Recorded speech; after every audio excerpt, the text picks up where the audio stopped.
Hi అండి, welcome to Hema's fashion kitchen. ఈరోజు వీడియోలో ఏంటంటే వరలక్ష్మి వ్రతం లాగ్ ఉంటుంది. వరలక్ష్మి వ్రతం రోజు డెకరేషన్ అంతా ముందు వీడియోలో చూపించాను. అమ్మవారి అలంకరణ, కలశం అలంకరణ అండ్ బ్యాక్ డ్రాప్ డెకరేషన్ కూడా అన్నీ చూపించాను. ఈ వీడియోలో ఏంటంటే నేను చేసుకున్న వంటకాలు ఉంటాయి అండ్ పూజ ఎలా చేసుకున్నాను, వాయనాలు ఇవ్వడము అదంతా ఉంటుందన్నమాట. సో వీడియో మొత్తం స్కిప్ చేయకుండా చూడండి. ముందు రోజు శనగలు నానబెట్టుకున్నాను. వాటిలో నుంచి కొన్ని తీసుకొని ప్రసాదానికి ఉడకబెట్టుకున్నాను అనమాట. ఇంకొన్నేమో వాయనానికి వాడతాను. ఇవేమో బియ్యం, మినపప్పు పూర్ణాలకి నానబెట్టుకున్నాను అనమాట. బియ్యం 2 కప్పులు అయితే మినపప్పు 1 కప్పు తీసుకొని శుభ్రంగా కడుక్కొని నానబెట్టుకోవాలి. బెల్లం కూడా తరిగి పెట్టుకున్నాను ముందు రోజు రాత్రే. అండ్ ఇదేంటంటే బెల్లపన్నం చేయాలి కాబట్టి, బెల్లపన్నం ప్రసాదం ఒకటి చేస్తున్నాను కాబట్టి దానికోసం బియ్యం నానబెట్టుకొని పెట్టుకున్నాను. కొంచెం నానితే బాగుంటుందని. సో కుక్కర్లో ఇంకా శనగలు తీసేసి శనగపప్పు ఉడకబెట్టుకున్నాను పూర్ణాల కోసం. శనగలు మంచిగా ఉడికిపోయాయి. సో వీటిని పక్కన పెట్టేసుకోవాలి. పోపు అన్నిటికీ ఒకేసారి వేసేసుకుందాము. ఇప్పుడు ఇంకా రైస్ కుక్కర్లో రైస్ వండుతున్నాను. ఇదే దేనికంటే పులిహోరకు, దద్దోజనానికి రెండిటికి అవుతుందని దాంట్లో పెట్టుకున్నాను అనమాట. మినపప్పు, బియ్యం నానబెట్టుకున్నాను కదా, దాన్ని మిక్సీ పట్టి పెట్టేసుకున్నాను. అన్నం రెడీ అయిన తర్వాత దద్దోజనంకి సపరేట్గా తీసుకున్నాను. వేడివేడిగా ఉండగానే స్మాష్ చేసుకుంటే మెత్తబడిపోతుంది. అందుకని స్మాష్ చేసేసుకున్నాను కొంచెం వేరే దాంట్లోకి తీసుకొని. ఇప్పుడు దీన్ని పక్కన పెట్టుకొని చల్లారనివ్వాలన్నమాట. సో బెల్లపన్నం కోసం రైస్ వండుకుంటున్నాను. బెల్లపన్నం, పాయసం రకరకాలుగా పిలుస్తారు. మేమైతే బెల్లపన్నం అంటాము. సో మంచిగా ఉడికిపోయింది కదా. ఇప్పుడు దీంట్లోకి తరుక్కున్న బెల్లాన్ని యాడ్ చేసుకోవాలి. బియ్యం ఎంతైతే తీసుకున్నామో అంత బెల్లం యాడ్ చేసుకోవాలి. తీపి కొంచెం ఎక్కువగా తినేవారైతే ఎక్కువగా కూడా కొన్ని పాలు కూడా పోసుకోవాలి. అది మంచిగా కరిగిన తర్వాత నేతిలో వేయించుకున్న జీడిపప్పు, బాదం కూడా వేసుకోవాలి, నెయ్యి కూడా వేసుకోవాలి. ఇప్పుడు ఇంకా దద్దోజనంకి దాంట్లో పాలు పోసుకొని కలుపుకొని తర్వాత పెరుగు కూడా వేసుకొని బాగా మిక్స్ చేసుకోవాలి. చూసారు కదా, ఈ కన్సిస్టెన్సీలో ఉంటే చాలా బాగుంటుంది, గట్టి పడకుండా. ఇప్పుడు దీనికి తగినంత ఉప్పు కూడా వేసుకొని పోపు వేసేసుకోవాలన్నమాట. పోపు కోసం కొద్దిగా ఆయిల్ వేసుకొని ఆవాలు, జీలకర్ర, శనగపప్పు, మినపప్పు ఇంకా కరివేపాకు వేసుకోవాలి. 2-3 ఎండుమిరపకాయలు కూడా వేసుకొని బాగా మిక్స్ చేసుకొని వేగిన తర్వాత దాంట్లో కలిపేసుకోవడమే అన్నమాట. కావాలనుకుంటే మిరియాలు, అల్లం తరుగు అలాంటివి కూడా వేసుకోవచ్చు. నేనైతే అవేమీ వేయలేదు.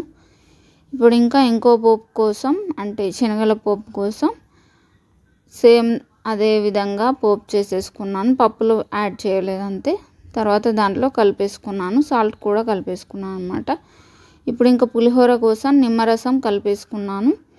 ఎంత పడుతుందో దాన్ని బట్టి చూసుకొని కలుపుకోవాలి. ఉప్పు కూడా కలుపుకొని తర్వాత పోపు చేసేసుకొని దాంట్లోకి కలిపేసుకోవాలి. పప్పులు, పల్లీలు అన్నీ బాగా వేసుకుంటే బాగుంటుంది. సో ఒక పక్క పూర్ణం కూడా రెడీ అయిపోయింది. పప్పు ఉడికిన తర్వాత బెల్లం అందులో వేసేసి కలుపుకొని పానకం వచ్చిన తర్వాత చల్లారనిచ్చి మిక్సీ పట్టేసుకోవాలి.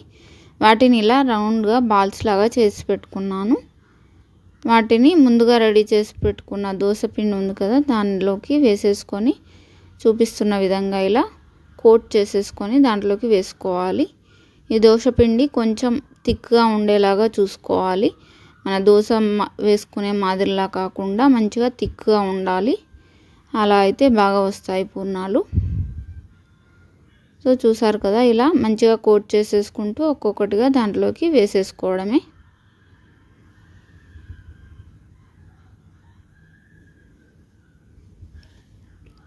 చూస్తున్నారు కదా, కొంచెం వేగిన తర్వాత ఇంకొక వైపు టర్న్ చేసుకోవాలి. ఇలా 2 వైపులా మంచిగా వేయించుకుంటే పూర్ణాలు రెడీ అయిపోతాయి అన్నమాట. కొంచెం ఆయిల్ ఎక్కువగా వేసుకుంటే అలా అవ్వదు, కానీ ఆయిల్ అంతా వేస్ట్ అవుతుందని నేను కొంచెం తక్కువే వేసుకున్నాను. సో చూసారు కదా, బాగా వచ్చాయి పూర్ణాలు కూడా.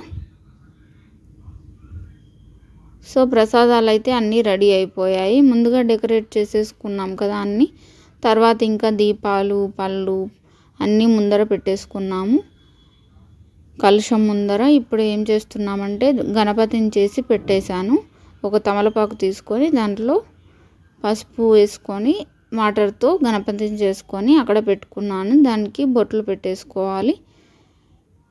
తర్వాత దానిపైన వస్త్రం వేసేసుకోవాలి. మనం ఏ పూజ చేసినా గణపతి పూజ చేస్తాం కాబట్టి ఖచ్చితంగా గణపతిని చేసుకోవాలన్నమాట. ఇప్పుడు ముందుగా ఉండేది గణపతి పూజనే ఉంటుంది. ఈ గణపతి పూజ మధ్యలో తోర పూజ కూడా ఉంటుందన్నమాట. అంటే మనం చేతికి కట్టుకునే తోరం ఉంటుంది కదా, దానికి కూడా పూజ చేయడం ఉంటుంది. దాన్ని ముందుగానే ప్రిపేర్ చేసి పెట్టుకోవాలి. 9 వరుసల దారం తీసుకొని 9 ముడులు వేసుకోవాలి. మధ్య మధ్యలో 9 కానీ 5 కానీ పూలతో కట్టుకోవాలి. సో పూజ చేసుకునే వాళ్ళు ఈ విధంగా తోరం రెడీ చేసుకోవాలి. మిగతా వాళ్ళు నార్మల్ తోరాలను రెడీ చేసుకొని పెట్టుకోవచ్చు. పూజలో వాడే కలశానికి చెంబుకి కూడా తోరాలు కట్టుకోవాలన్నమాట. ముందుగానే కట్టుకోవాలి. బొట్టు పెట్టుకొని మన కలశ పూజ కూడా సపరేట్గా చేసేది ఉంటుంది. అప్పుడు అన్నీ చేసుకోవాలన్నమాట. సో ఈ పూజా ప్రాసెస్ అంతా మన వరలక్ష్మి వ్రత కథ బుక్లో ఉంటుంది. సో కొనుక్కొని మనం మంచిగా చేసేసుకోవచ్చు. చివరిలో నేను కథ కూడా చదివి వినిపించాను. సో తప్పకుండా వీడియో మొత్తం స్కిప్ చేయకుండా చూడండి. ఇంకా పూజా విధానం ప్రాసెస్ అంతా ఉంటుంది. తాంబూలం కూడా వాయనాలు ఇవ్వడం ఉంటుందన్నమాట చివరిలో. సో స్కిప్ చేయకుండా చూసేయండి. ఇంకా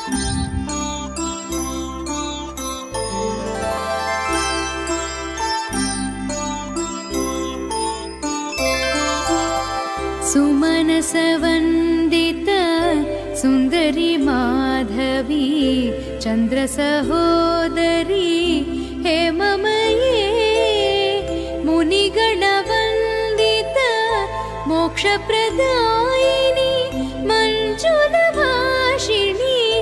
वेदनुते पङ्कजवासिनी देवसुपूजित सद्गुणवर्षिणी शान्तियुते जय जय हे मधुसूदन कामिनी आदिलक्ष्मी सदा पालय माम्।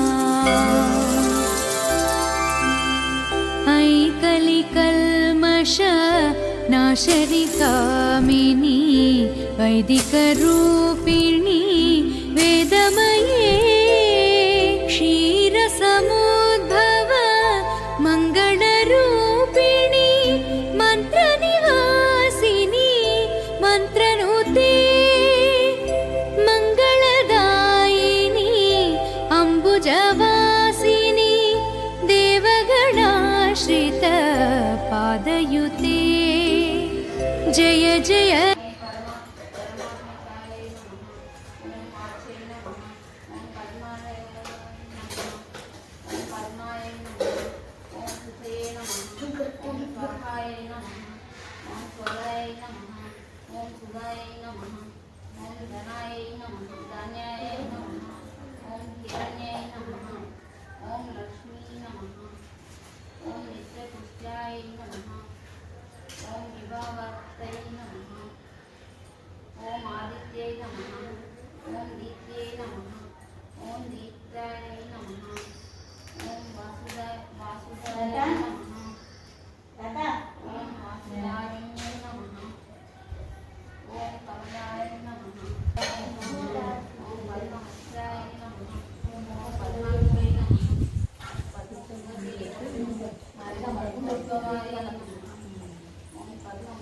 ఓం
వరలక్ష్మి వ్రతాలు ఏ దేవతను పూజించాలి, ఏ విధంగా చేయాలి, దీన్ని ఎవరైనా ఇంతకు ముందు చేశారా, ఆ వివరాలు అన్నీ చెప్పండి.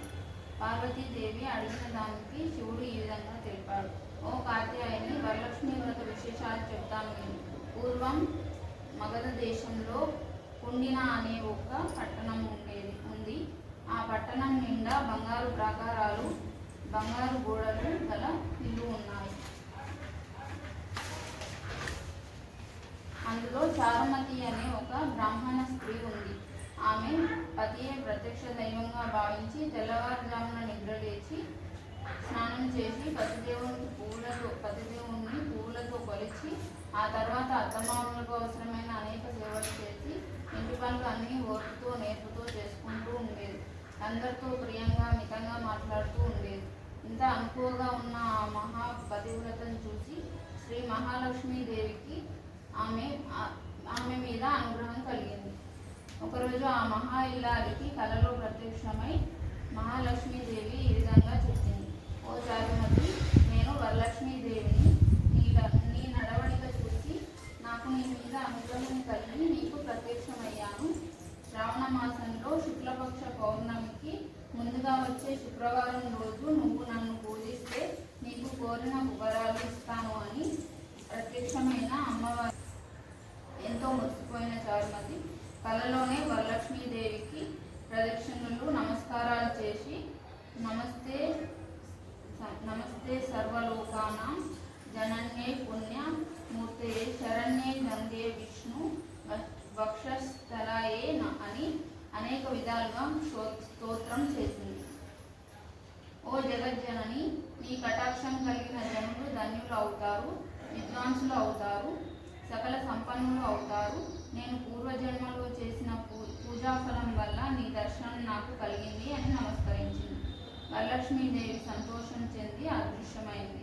ఆ వెంటనే మెలకువ వచ్చి నాలుగు వైపులా చూస్తే చారుమతికి వరలక్ష్మీదేవి కనపడలేదు.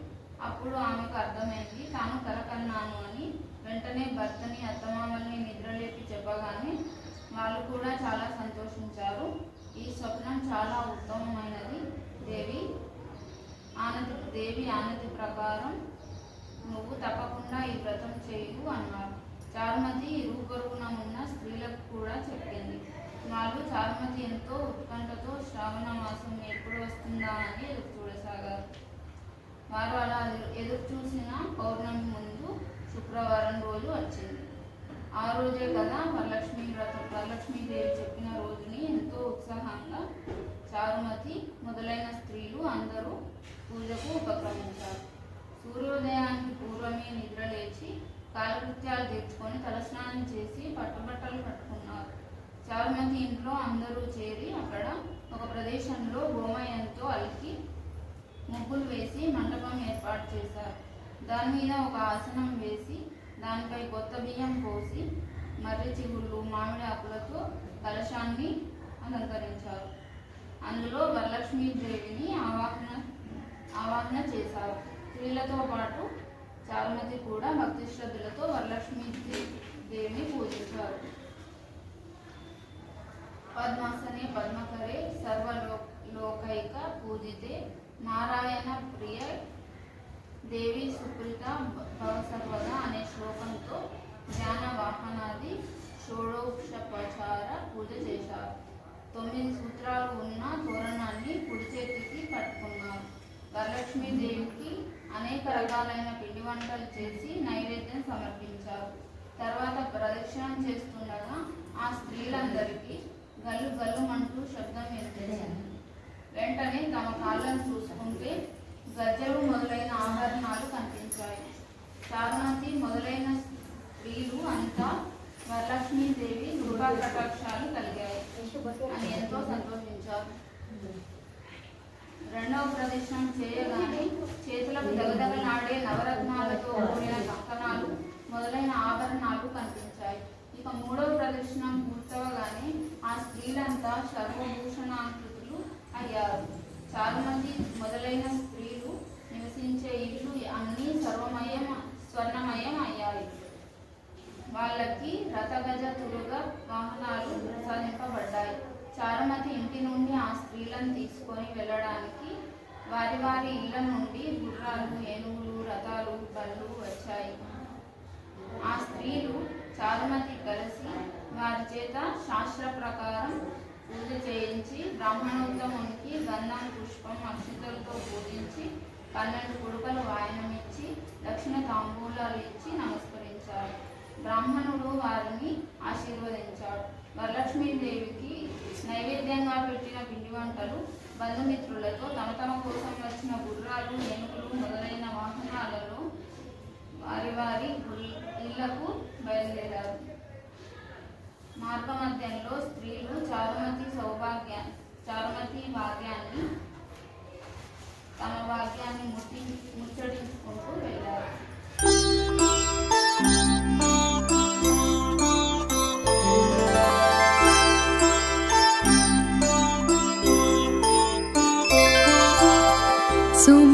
सुमनसवन्दित सुन्दरी माधवी चन्द्रसहोदरी हेममये मुनिगणवन्दित मोक्षप्रदायिनी मञ्जुलभाषिणी वेदनुते पङ्कजवासिनी। नमस्तेस्तु महामाये श्रीपीठे सुरपूजिते शङ्खचक्रागदाहस्ते महालक्ष्मी नमोस्तुते। नमस्ते गरुडारूढे लोलासुरभयङ्करे सर्वपापहरे देवी महालक्ष्मी नमोस्तुते। सिद्धिबुद्धिप्रदे देवी मुक्तिमुक्तिप्रदायिनी मन्त्रमूर्ति सदा देवी महालक्ष्मी नमोस्तुते। सर्वज्ञे सर्ववरदे सर्वदुष्टभयङ्करे सर्वदुःखहरे देवी महालक्ष्मी नमोस्तुते। पद्मासनस्थिते देवी पराब्रह्मस्वरूपिणी परमेशी जगन्माता महालक्ष्मी नमोस्तुते। श्वेताम्बरधरे देवी नानालङ्कारभूषिते जगस्थिते जगन्मातः महालक्ष्मी नमोस्तुते। महालक्ष्माष्टकं स्तोत्रं व्यापतेत् भक्तिमानरः सर्वसिद्धिमान् मोति राज्यं ब्रह्मोऽपि सर्वदा। एककाले पटे नित्यं महापापविनाशनं द्विकालं यपटे नित्यं धनधान्यसमन्वितः त्रिकालं यपटे नित्यं महाशत्रुविनाशनं महालक्ष्मी भवे नित्यं प्रसन्नवरदो शुभः। देवसुपूजित सद्गुणवर्षिणी शान्तियुते जय जय हे मधुसूदन कामिनी आदिलक्ष्मी सदा पालय माम्।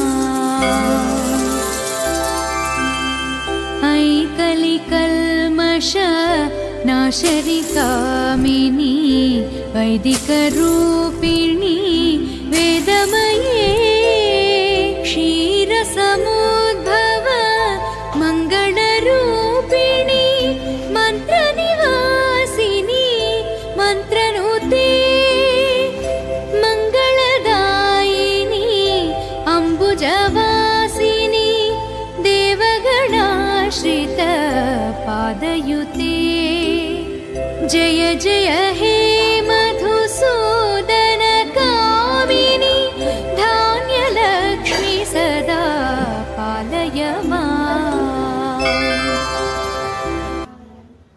जननी भवानी पार्वती वरदा करुण चूपु मा नीरजनयना। जननी भवानी पार्वती वरदा करुण चूपु मा नीरजनयना। నిన్ను నమ్మి వచ్చినాను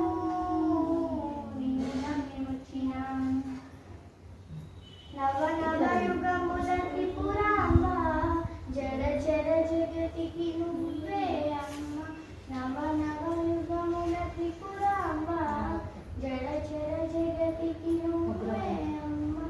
నిన్ను నమ్మి వచ్చినాను నిన్ను నమ్మి వచ్చినాను। కాలము నీవే మమ్ము కావవే మంచి పెంచవే బుద్ధి నీయవే। కాలము నీవే మమ్ము కావవే మంచి పెంచవే బుద్ధి నీయవే। నిన్ను నమ్మి వచ్చినాను శ్రీ శ్రీ శ్రీ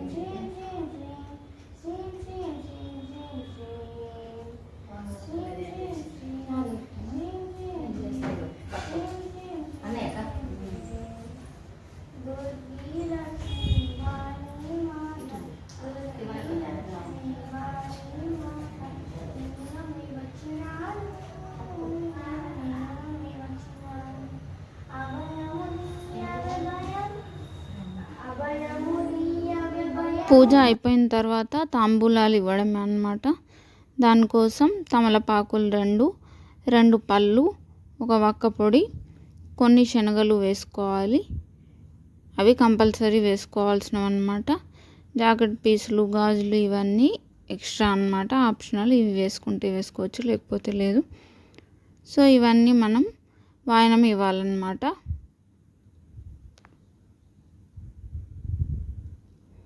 వచ్చిన వాళ్ళకు పసుపు ఇచ్చి కుంకుమ గంధం పెట్టిన తర్వాత పూలు కూడా ఇచ్చి కాళ్ళకు పసుపు రాసి వాయనం ఇవ్వాలి. వీళ్ళే కాకుండా ఇంకా చాలామంది వచ్చారు, కానీ అందరినీ వీడియో తీయలేకపోయాను నేను. ఇంకా వీళ్ళకే కాకుండా మా పిన్నికి, అత్తయ్యకు ఇచ్చాను, ఇంకా యశుకు కూడా ఇచ్చాను.